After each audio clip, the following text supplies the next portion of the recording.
Ludvig Kagen, velkommen til Halv Gods. Du vil forsøge at dyrke heden. Jeg vil bygge kongens første koloni derude. Det er fantastisk, det du er i gang med.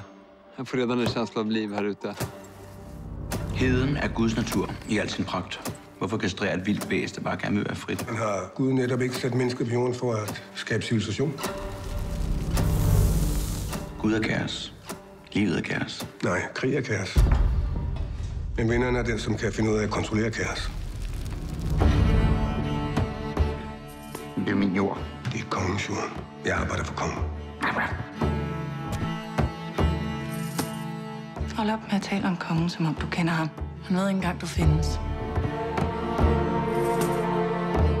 Og du kommer til at lykkes med at bygge din koloni derude? Ja. Hvis du bekriger ham, så risikerer du alt. Schenkel stopper ikke, før han er vundet. Jeg har brug for det. Du vil bare have din adelige titel, så du kan mænge dig med de fine folk.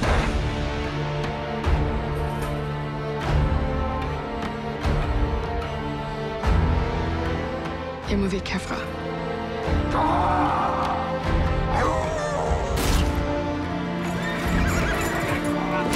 Vi vil fan inte dö, för det är ett helt projekt.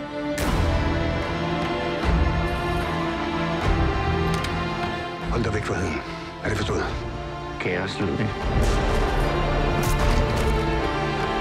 Livet er kaos.